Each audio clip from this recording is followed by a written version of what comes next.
tonight on the Fox 42 News at 9. You see these power lines going in and out of trees around houses. I'm Maureen Wirtz, and coming up, I'll show you what La Vista City government is doing about it. When severe weather hits, do you always bank on tornado sirens to alert you? I'm Paul Gutierrez, and I'll show you why you shouldn't always count on them, especially when you're inside, and what you should bank on instead. 200 students at a local high school have been straight A students for 4 years straight. I'm Frankie Thompson, and you'll meet one student who says it's her peers that keeps her motivated to achieve that academic excellence. Creighton basketball standout Josh Jones will undergo his 4th heart surgery on Bill Steckis. I'll show you how you can help. It deals with dough and a lot of tomato sauce, but still manages to keep its kitchen clean. Tonight on Restaurant Report, see how this place you requested rates with the health department. From Omaha's only hour of primetime news, this is the Fox 42 News at 9. Branches might fall in a storm and then catch that line. Dropping live electrical wire onto the ground where it could cause a fire or even kill. But the city of La Vista is out making sure that doesn't happen in one neighborhood the next time a strong storm hits. Good evening, I'm Ashley Ritchie. And I'm Monty Torres. Thank you for joining us. One of the Omaha area's most flood-prone places is getting some more help. La Vista's been hit hard over the years when the Thompson Creek floods. Engineers have been working for years on fixing things, and now it's down to the last parts of that project. Fox 42's Maureen Wirtz shows us how workers are getting a line on wrapping things up. Maureen? Monty, from the ground up, we depend on power, whether that's heat in the winter, air conditioning in the summer, or whatever we need for this crazy weather that we've been having right now. And when power goes away, that can be a problem that people in this area have had because their main power line is just 10 feet away from a creek. They'll get it completed. Monty, this project is 25 years in the making, and its budget is just under $3 million, so people in the area are very excited to see it finished. But they did tell me this creek right over behind me has had so many flooding problems in the past where water would literally go up from the creek and just rush onto the street, so they're happy to see these changes happening. So, Maureen, after they finish this, what you're telling us, this sort of one of the last phases of this project, can we expect, because of the other improvements they've made, there won't be any or many fewer floods in that area in the future?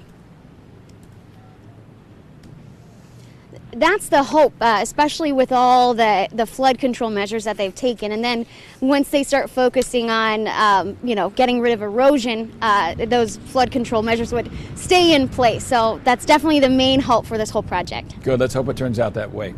And La Vista City engineers plan for the project to be finished by fall of next year. They told us after they've figured out how to relocate the utility poles, they'll start adding trees and plants to help keep the ground from washing away. And that same creek has had problems before with flooding. This is video Fox 42 News shot 7 years ago. You can see water rushing at a different point on the creek. This is a few miles north of where recent problems were happening.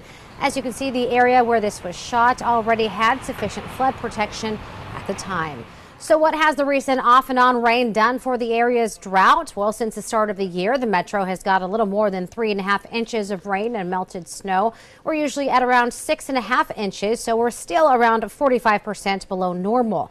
But the metro as a whole is doing better than most of the state. This shows how severe the drought is all over Nebraska. As you can see, we are in the yellow and light orange areas, meaning we are abnormally dry or in a moderate drought. But as you can see, the western part of the state in the bright orange and red areas is in severe or extreme drought. Well, no drought in the metro today with light rain showers and blustery conditions, which could continue a couple of more days. But according to Chief Meteorologist Kevin Reamer, who joins us now, our weather picture will be improving later on in the week. Right, Kev? Right, Ashley, we have rain chances on. All right, see you in a bit. And many areas in the southern part of the country are picking up from yesterday's deadly storms. Now, officials say the storm is responsible for killing at least 31 people, destroying thousands of homes, and leaving tens of thousands without power. Reporter Sunland Surfati shows us the latest cleanup efforts from the hardest hit areas and explains why it may not be over yet. Sunland Surfati. Now, Alabama's governor has declared a state of emergency and is going to ask for federal assistance from FEMA next to help with cleanup in the state. But back here, when the weather is better, enjoy a bike ride. B-Cycle, the bicycle sharing program with blue bicycles scattered around town, has 3 new stations. The bike sharing program now has 57 bicycles at 11 stations in the downtown Exarban Village and UNO areas. Riders can use a credit card to rent the bike for a period of time and are able to return it to any of the Area B stations. Supporters of the program say last year they were used twice as much as in previous seasons. I think this shows that Omaha is being progressive. I know we're not one of the first, but we're also not one of the last, so I think it's great to see these bikes coming to Omaha. Now here's a look at how much that program has grown since it started in 2011. Live Well Omaha says the number of rides and 24-hour passes issued has more than doubled. There were 926 rides the first year and more than 2,100 rides last year. And this year there have been more than 720 rides so far. Nice progress there. Yeah. Well, an epidemic of hard work has hit one local high school. That's right. 200 students have been straight A students throughout their entire high school careers. One student tells Fox 42's Frankie Thompson it's her peers that keep her motivated to stay academically competitive. 94 Fox 42 News. And the 200 students were honored last week at an academic excellence celebration. The annual event is held to recognize their scholastic achievement. A former Omaha child care provider will go to prison for the death of an infant who was in her care last year. Elizabeth Harding was sentenced today to at least 120 days in jail and 5 years probation.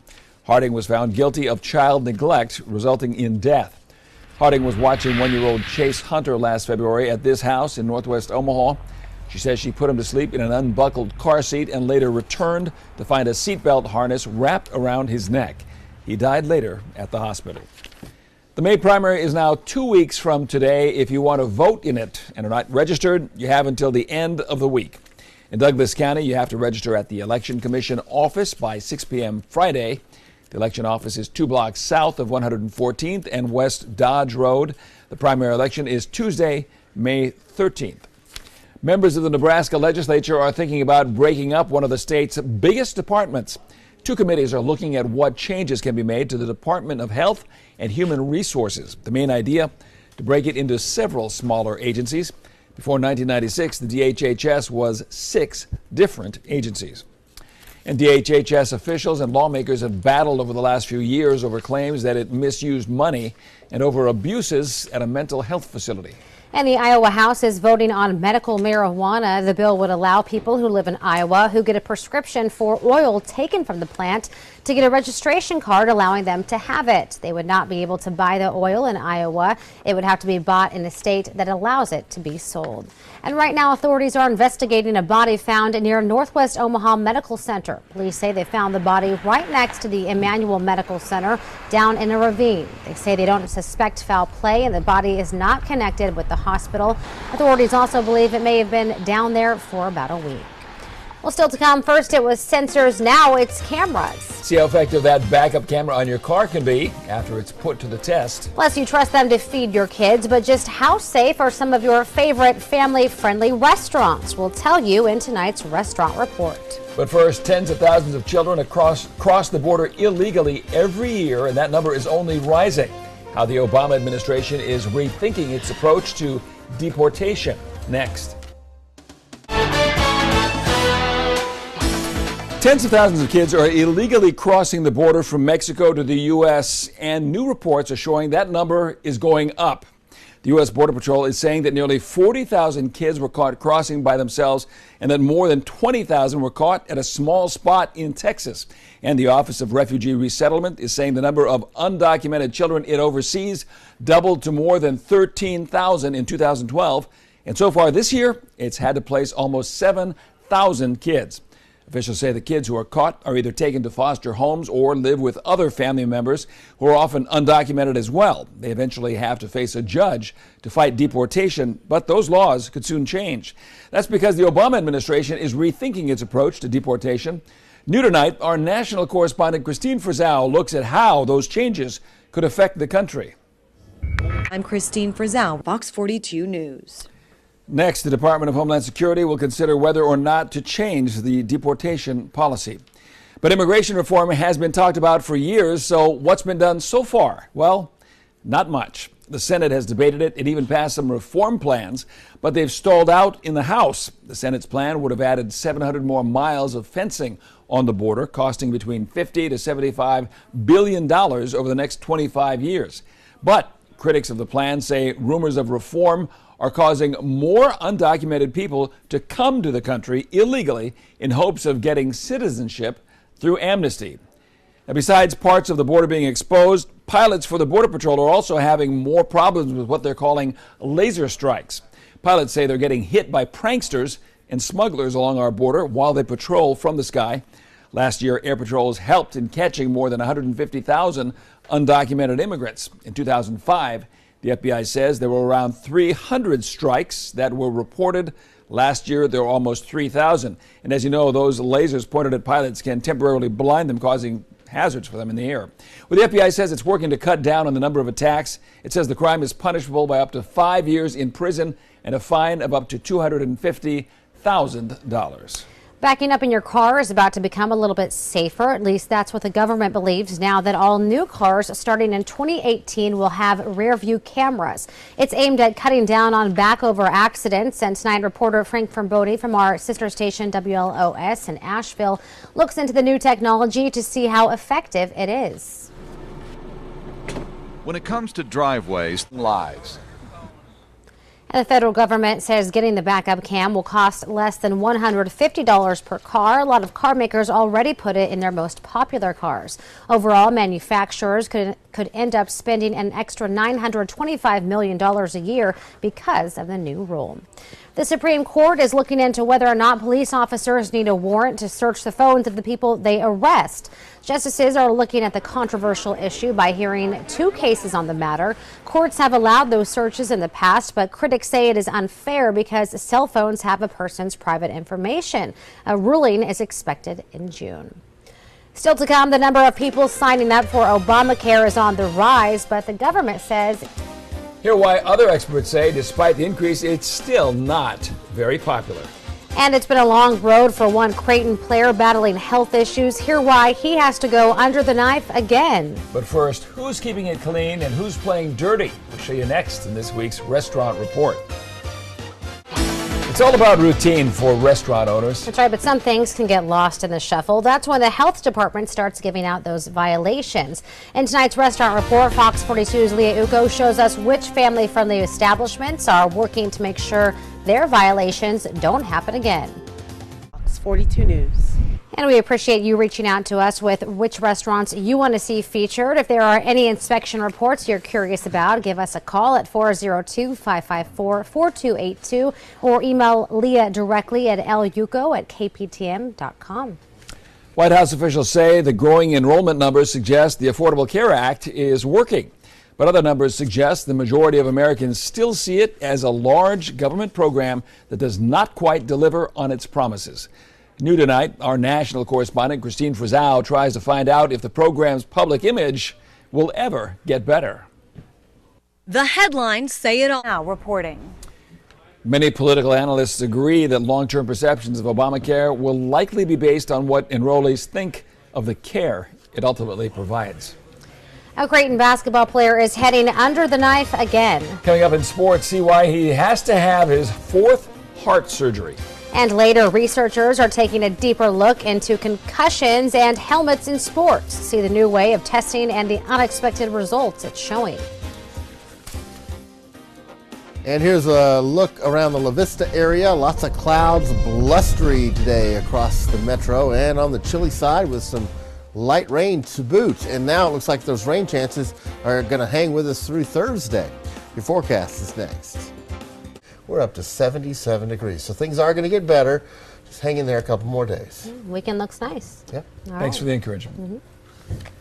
Well, yesterday's outbreak is another reminder of just how dangerous tornadoes can be. That's right. When bad weather strikes, we usually hear the tornado sirens. But if you're in the wrong place, you may not hear them. Fox 42's Paul Gutierrez shows us the things we can all do to keep safe, even if we cannot hear those sirens. Paul. When you're in your car and you have your radio blasting,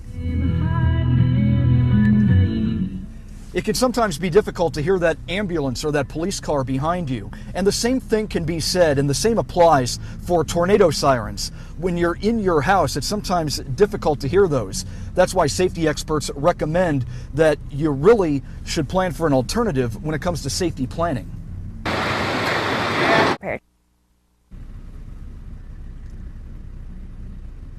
Now, as much as we love our phones and our iPads, myself included, it's still a wise idea to have an NOAA radio weather with you. That way, you can plan for whatever may come your way, just in case bad weather were to strike the Omaha area. And that's especially true if lightning were to strike an electrical tower. In Omaha, Paul Gutierrez, Fox 42 News. Definitely good advice, Paul. All right. And remember, when severe weather strikes, you'll want to have a few items handy. The Department of Homeland Security recommends a first aid kit, a dust mask, and a whistle to call for help. For a full list of recommendations, just go to our website, kptm.com, and click on the story on the news page. Well, a storm of controversy is swirling around the NBA tonight. Ralph Wood is here to tell us more about that. Yeah, but it's been kind of short-circuited, which I think is probably good for everyone involved. Coming up in sports, the NBA's new commissioner drops the hammer on the owner of the Los Angeles Clippers. I'll tell you why Donald Sterling could soon be the team's former owner. Sports is next. Up in the last few years. Tonight, reporter Adam Arrow from our sister station, WSYX in Columbus, shows us a new study method being used by researchers to find a safer helmet design. That's pretty amazing. Yeah. That old one. We'll be right back. That's our newscast for tonight. Good night. Good night.